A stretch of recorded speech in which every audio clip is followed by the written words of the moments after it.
Bismillahirrahmanirrahim. Alhamdulillah. Alhamdulillahilladzi ja'ala al-ibarati qutal qulub biha tanmu kama tanmul ajsadu bil hubub. Asyhadu an la ilaha illallah wahdahu la syarika lahul marhubul marhub. Wa asyhadu anna sayyidana Muhammadan abduhu wa rasuluhul mahbub. Allahumma salli wa sallim ala sayyidina Muhammadin imami kulli saliki wa mazjub wa ala alihi wa sahbihi wa zurriyatihi wa man ilaihi mansub. Amma ba'd. Yang kita hormati, kita muliakan para habaib dan para ulama, muhibbin, hadirin hadirat rahimakumullah. Puji syukur yang tak terhingga kita haturkan kehadirat Allah Subhanahu wa ta'ala, yang mana pada malam ini Allah berikan kita taufik hidayah serta inayah sehingga bisa kembali berkumpul di majelis yang penuh berkah dan rahmat ini. Salawat salam atas junjungan kita Nabi besar Muhammad sallallahu alaihi wasallam dan seluruh keluarga, sahabat, zurriyat dan pengikut beliau ila yaumil qiyamah. Para muhibbin rahimakumullah, al-hikmatus sabi'atu wa thamanuna ba'dal mi'ah minal hikamil ataiyah. Qala al-imam Ahmad ibn Athaillah as-Sakandari rahimahullah, nafa'ana bi'ulumihi wa asrarih. Hikmah yang ke-187 dari Al-Hikam. Berkata Imam Ahmad ibn Athaillah as-Sakandari, al-ibaratu qutun li'ailatil mustami'in wa laysa laka illa ma anta lahu akil. Artinya, bermula ibarat-ibarat, ungkapan-ungkapan atau pepadah-pepadah, mau'izah, nasihat, merupakan makanan bagi para pendengar yang berhajat. Dan tidak adalah bagi engkau kecuali sesuatu yang mana engkau bisa memakannya. Itulah terjemahnya hikmah yang ke-187 ini. Subbihatil ibaratu ay al-mau'izatul muwajjahatu ilal mustami'in bil qut alladhi tanmu bihil ajsad. Diserupakan, diumpamakan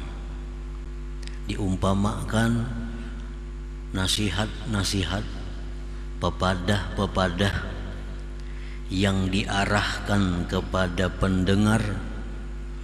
Nah, itu diserupakan dengan makanan.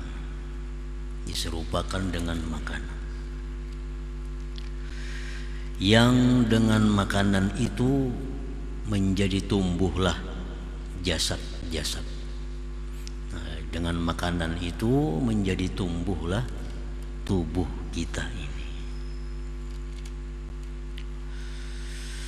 Fahiya min jinsil qut illa annaha minan naw'il ladzi tanmu bihil qulub.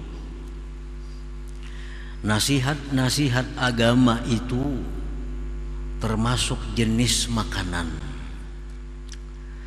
melainkan bahwa nasihat itu daripada macam yang tumbuh dengannya hati. Jadi artinya jasad kita ini bisa berkembang dengan makanan yang masuk ke dalam perut kita. Nah, demikian pula hati itu bisa berkembang, hati bisa hidup dengan makanan-makanannya. Sedangkan makanan hati itu adalah mau'izah, pepadah agama, ilmu agama. Itulah makanan hati. Nah, para muhibbin rahimakumullah.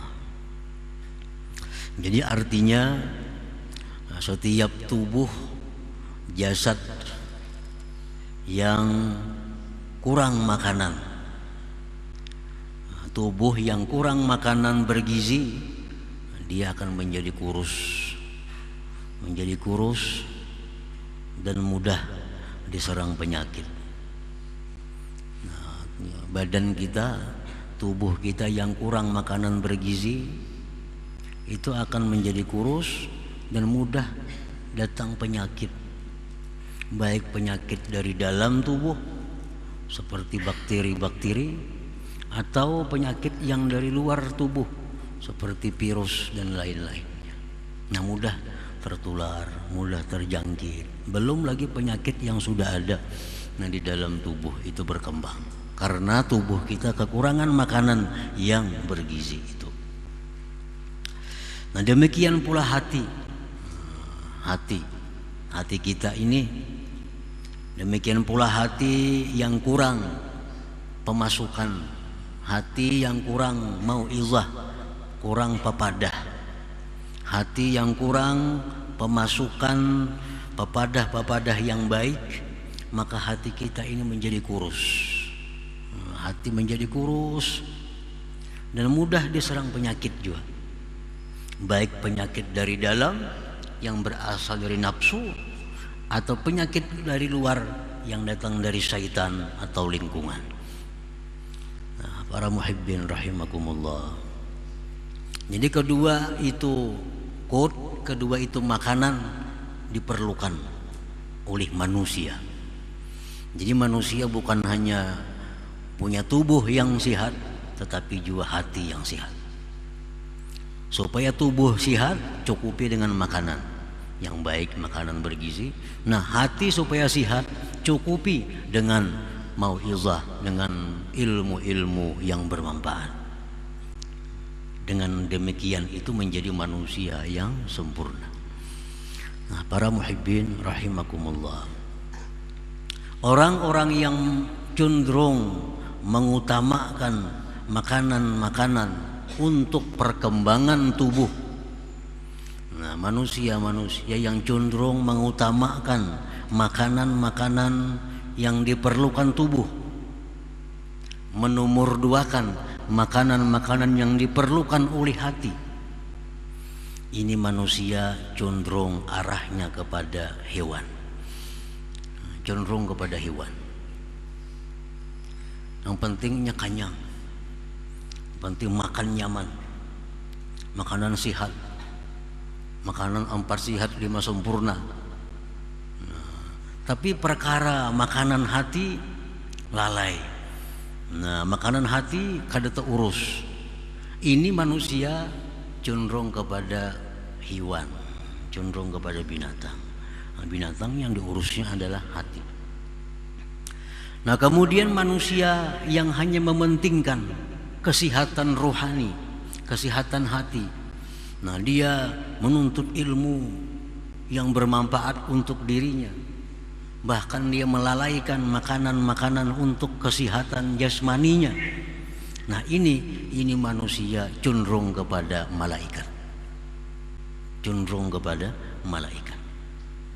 Kalau manusia yang sempurna itu adalah manusia yang menjaga keseimbangan antara keduanya. Nah, jasmaninya bagus dan hatinya pun bagus. Nah, makanya manusia itu yang sempurna kedudukannya lebih afdal daripada malaikat di sisi Allah Subhanahu wa taala. Nah, para muhibbin rahimakumullah. Nah, jadi apabila hati kita ini kurang pemasukan ilmu yang bermanfaat tentunya, maka hati kita ini mudah sakit. Bisa sakarat kina. Sakarat. Bila sakarat itu kan lawas lagi mati. Banyak orang yang terdahulu hatinya mati daripada tubuhnya mati. Nah, banyak manusia ini yang terdahulu hatinya mati sebelum tubuhnya mati. Karena selama hidupnya orang ini selalu mementingkan makanan-makanan yang diperlukan tubuh, kurang mementingkan makanan yang diperlukan oleh hati itu. Ada sedikit orang yang sihat, orang yang kuat, tetapi hatinya lemah, hatinya kurus, hatinya sakit karena kekurangan gizi, kekurangan makanan berupa mau'izah itu. Nah, para muhibbin rahimakumullah, kalau makanan-makanan yang diperlukan tubuh itu bisa didapat di warung, di rumah makan, di restoran. Tetapi kalau makanan-makanan hati itu bisa didapat di majelis ta'lim, majelis ilmu, ziarah kepada orang salih, minta nasihat, minta petunjuk kepada mereka tentang agama. Nah, itulah tempat makan-makannya ini hati yang diperlukannya.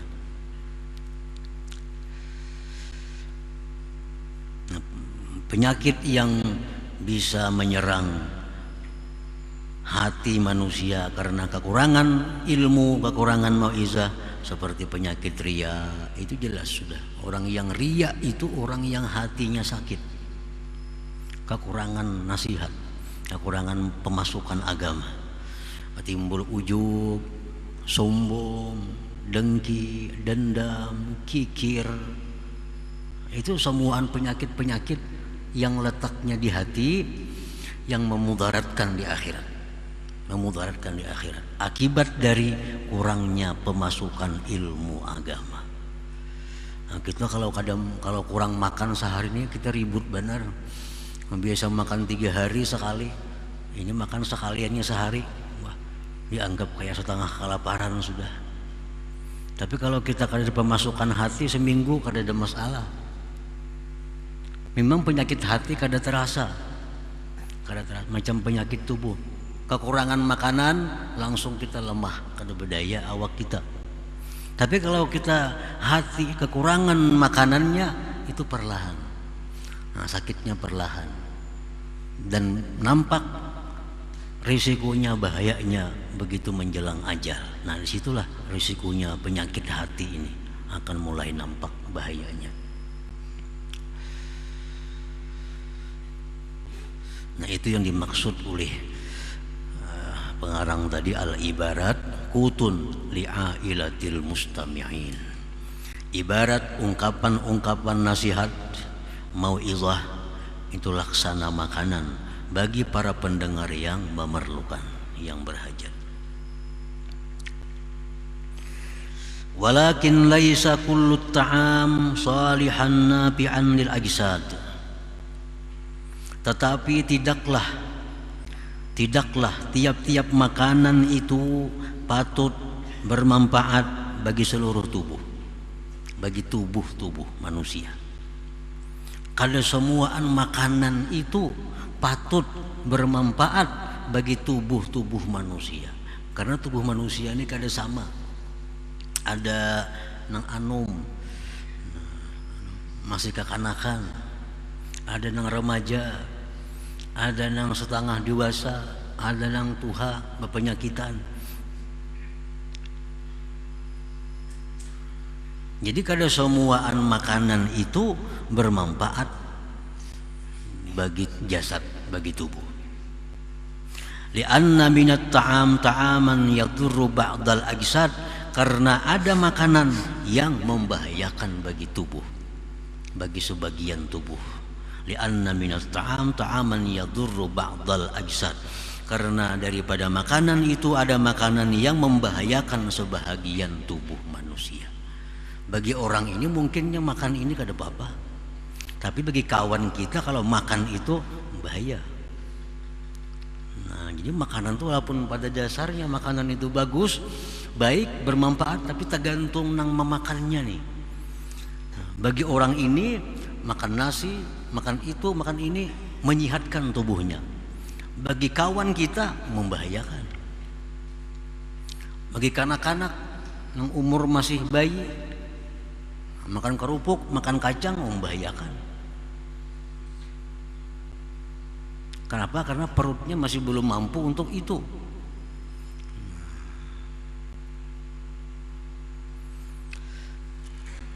Walakin laisa kullu ta'am salihan nafi'anil ajsad, lianna minat ta'am ta'aman yadurru ba'dal ajsad.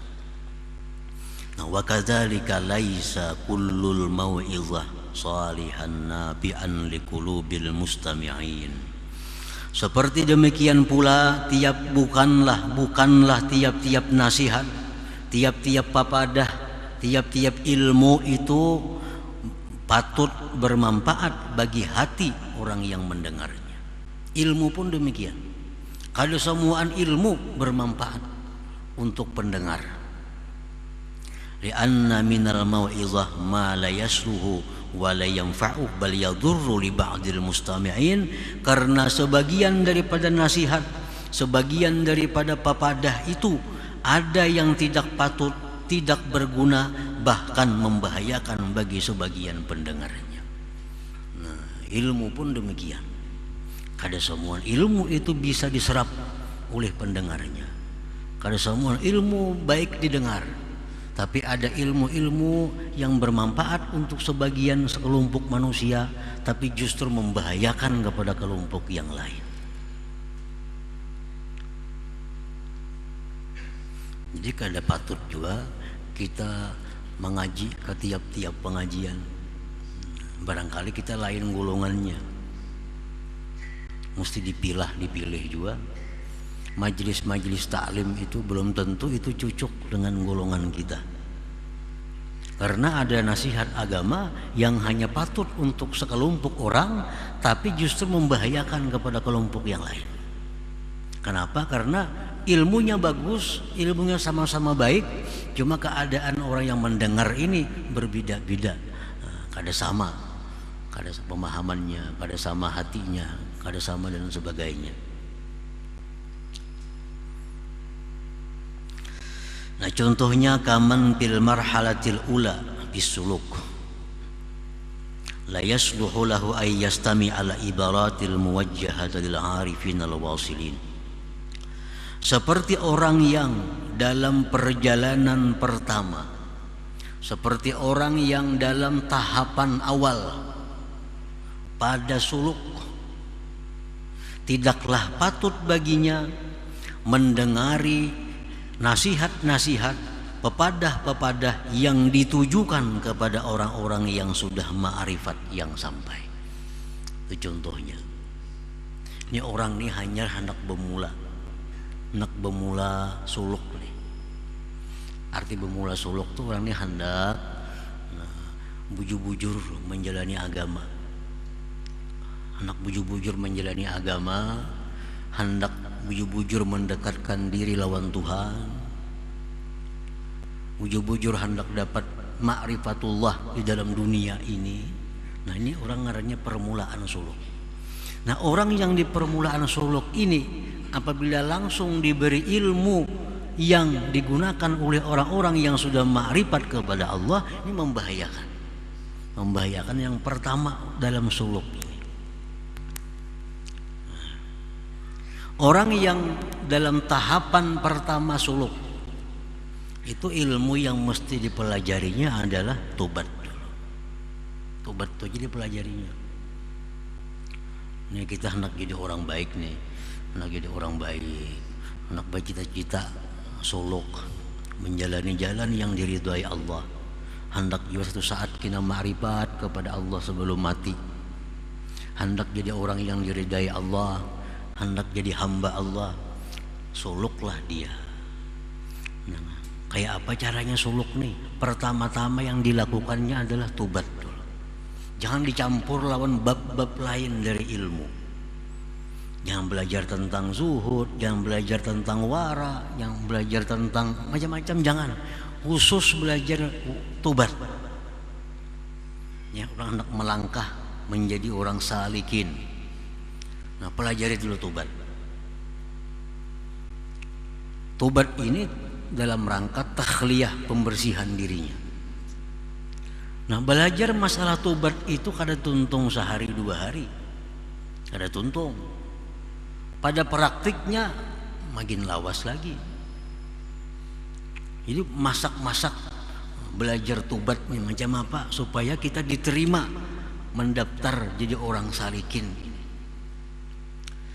Nah, jadi tobat itu artinya menyesali perbuatan dosa, berhenti melakukan dosa-dosa, mencita-cita kada akan mengulang lagi. Itu 3 itu sudah nyata. Nah, langkah 4 rukun tobat ini apa? Mengembalikan kezaliman yang pernah dilakukan. Nah, ini yang berat.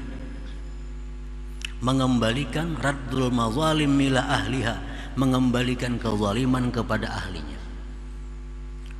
Jadi Imam Ghazali mengatakan kalau perlu dia keliling dunia. Kalau dia merasa ada berbuat salah kepada orang di sekeliling dunia ini. Nah, kembalikan kezaliman itu. Lalu pernah mengambil harta orang. Nah, orangnya ini sekarang berada di Saudi. Nah, kirimkan ke Saudi, bebaskan kezaliman itu. Dulu pernah ada memfitnah orang. Nang dipitnahnya orangnya sekarang di Afrika. Datangi ke Afrika sana. Dalam Ihya disebutkan demikian. Dulu pernah kita menyakiti orang, mana orangnya? Kita lihat lagi, cari orangnya di mana? Oh, orangnya di Singapura. Datangi ke Singapura. Nah, ini tahap awal, tahap tobatnya. Ini perlu waktu yang panjang. Nah, jadi sebelum kita mendaftar jadi orang salikin itu demikian. Makanya makin anum makin nyaman. Kada banyak masalah. Orang umur nang hanya 17 tahun hendak suluk nyaman banarinya. Sudah umur 60, apalagi pelang-pelang buana makin ngalih bener itu. Banyak bener yang diingatakan. Nah, jadi harta. Masalah harta kita diriskan, harta didapat dari jalan apa dulu nih? Nah, dari jalan itu selesaikan harta supaya tinggal harta yang bersih. Nah, selesai itu. Harta kita sudah selesai. Nah, yang kedua lagi yang dicari apa?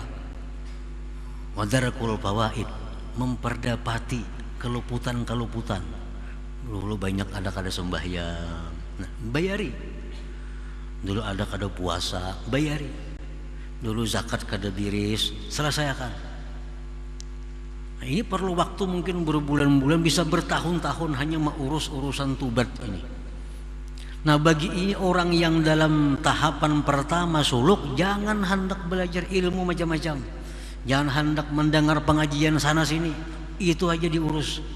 Tobat dirisakan bujur-bujur. Nah, itu tadi maksudnya dari kaman fil marhalatil ula, seperti orang yang dalam tahapan awal bisuluk, pada suluk, la yasluhu lahu, tidak patut bagi dia untuk mendengari hal-hal yang mengganggu pikirannya. Ada orang membaca kitab fikih, kada usah diurus. Ada orang pengajian, kada usah. Urus tobat aja bujur-bujur dulu. Karena ini yang diperlukan oleh hatinya itu. Yang diperlukan makanan hatinya untuk itu adalah tobat. Masalah tobat dipelajari bujur-bujur. Nah, tobat ini sudah beres, keadaan sudah selesai. Hutang tipu menipu sudah diselesaikan, nang difitnah sudah minta maaf, nang digibah sudah kita minta maaf kepada mereka. Nah, ini sudah selesai dalam makam tobat. Nah, ini langkah pertama orang salikin. Kalau sudah sampai di situ, hanya naik kina ke tahapan kedua, ke makam wara. Wara ini menjaga diri. Ini sudah bersih nih, sudah tobat dah. Harta nang kada diberisakan, harta pun orang dibulikakan, sudah bersih. Nah, pelajari masalah wara. Wara ini menjaga diri nang bersih, jangan sampai kotor lagi, jangan sampai rigat lagi. Nah, belajar ulang masalah wara nih. Itu aja yang dilajari dulu. Jangan belajar yang lain-lain. Dirisakan masalah bab wara sampai selesai, sampai mengerti, sampai diamalkan. Nah, itu tingkatan-tingkatan orang yang hendak suluk itu. Nah, jadi orang nah hendak suluk macam ini kada patut mendengar ilmu-ilmu, walaupun ilmu agama, tapi yang kada ada hubungannya dengan itu kada patut baginya, karena merusak pikirannya, konsentrasinya rusak. Nah, jadi ilmu itu bagus, tapi bukan untuk semua orang. Ada orang-orang yang baginya kada bagus ilmu ini yang bagus. Nah, tergantung keadaan yang menuntut dia untuk mempelajari ilmu itu. Walidzalika abta Ibnu Hajar al-Haytami bihurmati qiraati kitabil Futuhatil Makkiyah wa istima'ihi bihaqqi man lam yata'ahhal li fahmihi li'anna bihi ibaratin muwajjahatan lil 'arifin al-wasilin. Oleh karena itu berfatwa Ibnu Hajar al-Haytami haram membaca, mendengari kitab yang namanya Futuhatul Makkiyah karangan Imam Ibnu Arabi. Haram belajar kitab itu pada orang-orang yang belum ahlinya memaham itu. Haram. Jadi ada kitab-kitab agama yang haram kita belajar, haram mengajarkannya. Kalau yang diajari ini belum ahlinya, belum sampai tingkatannya ke sana. Li'anna fihi, karena dalam kitab itu ada ibarat-ibarat yang diarahkan untuk orang-orang yang arif dengan Allah yang sudah wasil. Nah, kalau kita masuk ke sana membahayakan kita karena kondisi kita belum sampai ke sana. Nah, para muhibbin rahimakumullah, Rasulullah sallallahu alaihi wasallam bersabda,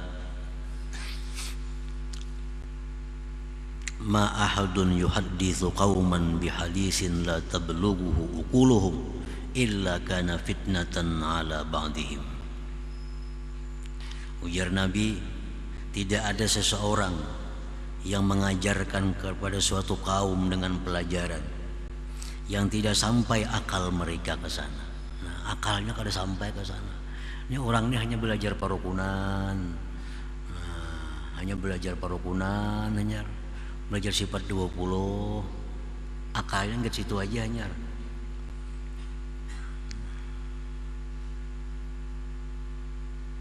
Dilajari nang kada kau menerimainya. La tablughuhu uquluhum, melainkan adalah menjadi fitnah atas sebagian mereka, menjadi kerusakan. Menjadi kerusakan. Pada setiap ilmu-ilmu agama ini pada intinya adalah mendorong seseorang untuk makin rajin beribadah kepada Allah zahiran wa batina, zahir dan batin. Itu intinya. Kalau ada pelajaran-pelajaran agama yang melemahkan salah satu keduanya, berarti itu salah pemahaman. Setiap ilmu agama ini intinya adalah mendorong kita meningkatkan ibadah zahiran wa batina kepada Allah Subhanahu wa taala.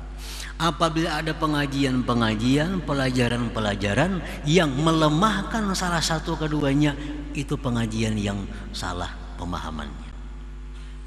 Baik gurunya yang salah atau muridnya yang salah memahaminya. Misal sesudah belajar ilmu itu sembahyang pina kulir, bebirit pina kada bebirit lagi. Nah, ini berarti ada kesalahan ilmu, ada kesalahan pemahaman. Ada salah pemahaman. Nah, ini fitnah ngarannya.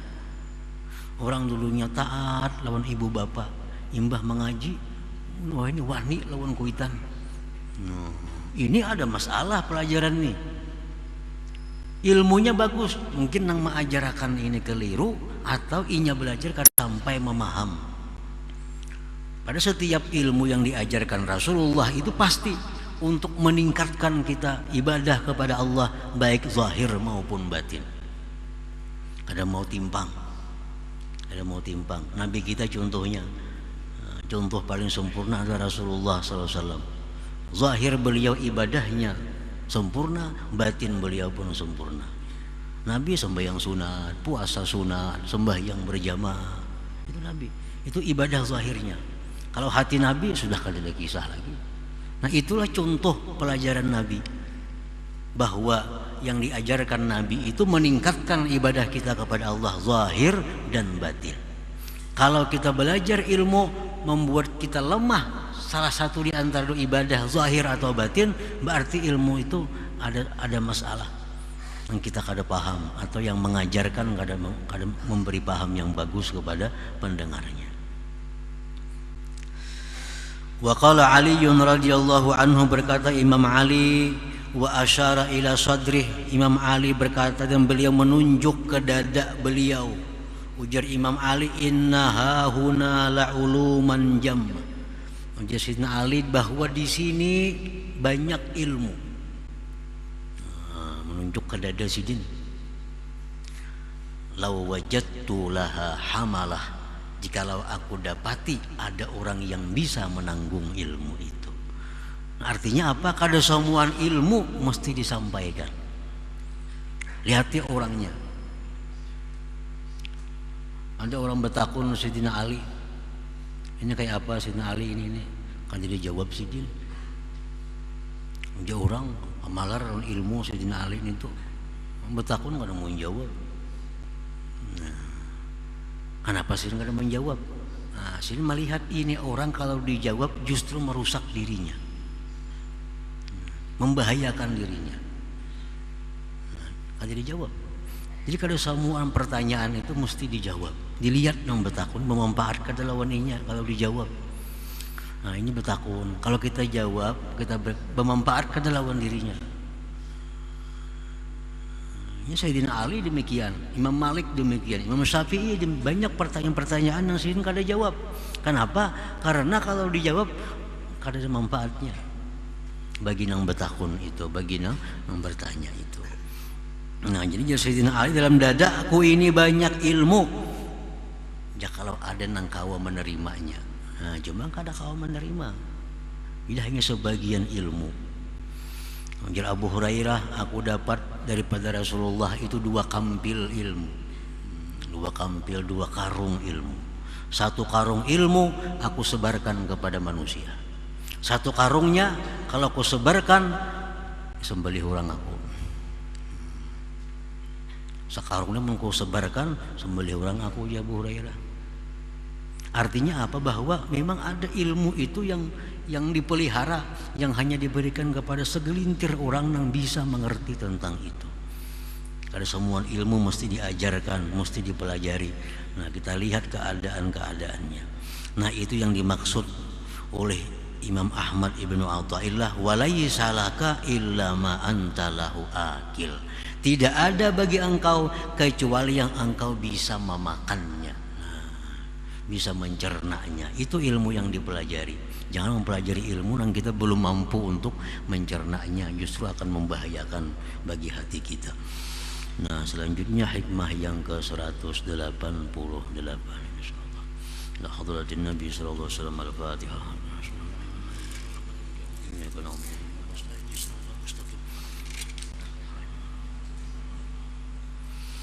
يا الله بها يا الله بها يا الله بحسن الخاتمة، يا الله بها يا الله بها يا الله بحسن الخاتمة، يا الله بها يا الله بها يا الله بحسن الخاتمة.